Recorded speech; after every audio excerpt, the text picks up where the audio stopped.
El período que transcurrió entre los años 1851 y 1931 fue de recíproco entendimiento entre la Iglesia y el Estado español. Si exceptuamos los años del bienio progresista entre 1854 y 56 y del sexenio revolucionario entre 1868 y 1874. La permanencia en el poder de liberales moderados durante este largo periodo facilitó la nueva restauración eclesiástica, que se caracterizó por la consolidación de los principios establecidos en el Concordato de 1851 y el restablecimiento de sólidas bases de cooperación entre la Iglesia y el Estado. A ese entendimiento contribuyó la elección como Papa en 1846 de Pío IX, que en España se recibió con satisfacción, pues eran conocidas sus tendencias proliberales. Tras su elección, pronto se reanudaron las relaciones diplomáticas entre el gobierno español y la Santa Sede, lo que permitió la reestructuración de la Iglesia española y emprender nuevas iniciativas para reorganizar sus actividades.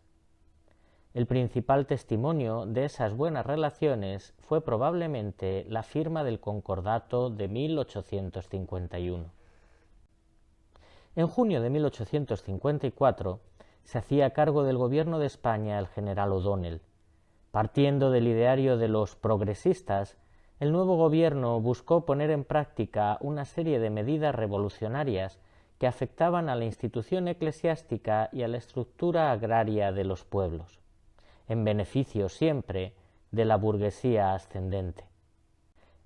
El ministro Pascual Madoz llevó a cabo una nueva desamortización que tuvo mayor incidencia en el clero y las instituciones diocesanas y violaba el reciente concordato de 1851. Este nuevo ataque a la Iglesia provocó la ruptura de las relaciones diplomáticas entre España y la Santa Sede. Sin embargo, al mismo tiempo, el Parlamento español rechazó establecer la libertad de cultos. Gobernara quien gobernase, todos querían demostrar su poder sobre la Iglesia. A partir de 1856, la permanencia en el poder de liberales moderados facilitó la nueva restauración eclesiástica, caracterizada por la consolidación de los principios establecidos en el Concordato de 1851 y el restablecimiento de sólidas bases de cooperación entre la Iglesia y el Estado, que, exceptuando los años del sexenio revolucionario de 1868 a 1874, perduraron hasta el año 1931, cuando se proclamó la Segunda República. Durante este periodo, la Santa Sede trató de garantizar a la Iglesia española una seguridad económica que le permitiera ejercer su labor apostólica. También adquirieron gran importancia los boletines eclesiásticos, órganos oficiales de comunicación entre los obispos y los párrocos. En un país que carecía de prensa católica, estas publicaciones fueron muy importantes como medio de difusión del magisterio pontificio y episcopal, junto a los sermones, las misiones populares y los ejercicios espirituales, que demostraron ser unos métodos de apostolado muy eficaces en un país que contaba con un elevado número de analfabetos, que no podían acceder directamente a este tipo de textos. La importancia de estos medios se mostró con claridad a raíz de las tensiones surgidas en 1864 por la publicación en España del Sílabus, que condenaba las principales ideas modernas. Algunas de las proposiciones que se condenaban afectaban de manera directa al regalismo de la corona, que venía del siglo XVIII, y al derecho público español.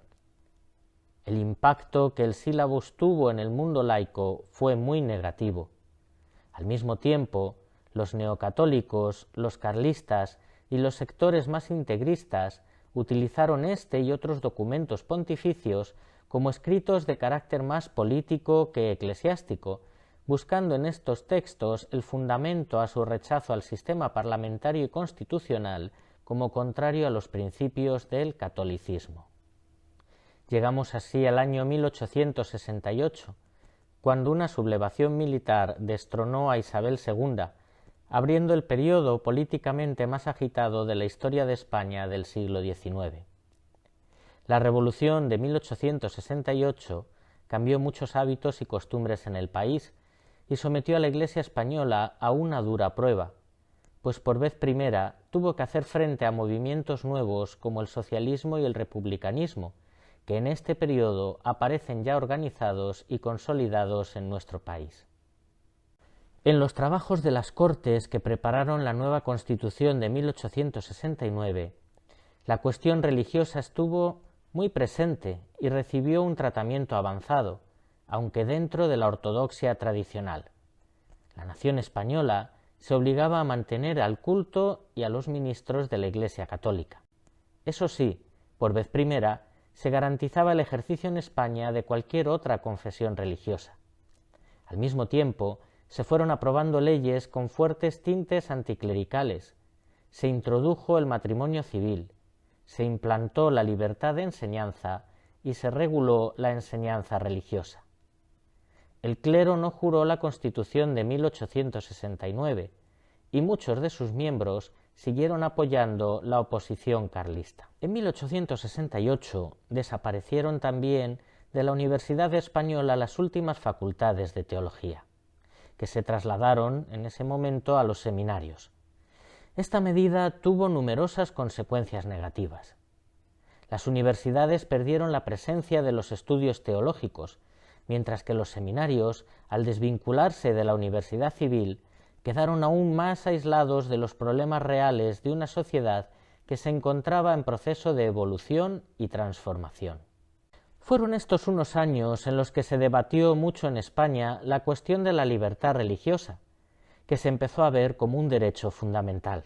La Iglesia rechazó esta visión e insistió en la unidad católica como elemento de identidad nacional y en el control de la enseñanza. En esta cuestión, los eclesiásticos no comprendieron que detrás de la cuestión de la libertad religiosa se encontraba no un deseo de una mayor presencia de protestantes en el país, que de hecho no se produjo, sino el deseo y la voluntad de una mayor libertad. Mientras España vivía las consecuencias de la Revolución de 1868, se abría en Roma el Concilio Vaticano I. En él participaron bastantes españoles, pero sus aportaciones fueron bastante pobres, reflejando la poca preparación y capacidad de influencia del clero español de ese periodo. En 1873 se proclamó en España la Primera República. La Iglesia española no prestó su apoyo a los gobiernos republicanos, que en su proyecto de Constitución, que no llegó a entrar en vigor, establecía medidas como la separación entre la Iglesia y el Estado, reconociendo la autonomía eclesiástica en la elección de obispos y en su organización interna. Sin embargo, en este periodo, la laicidad se entendió más bien como un laicismo radical y anticlerical. Pese a todo, el último presidente de la República, Emilio Castelar, suavizó las relaciones con la Iglesia, pues él entendía que en España no se conciben gobiernos estables si no se respeta la fe religiosa.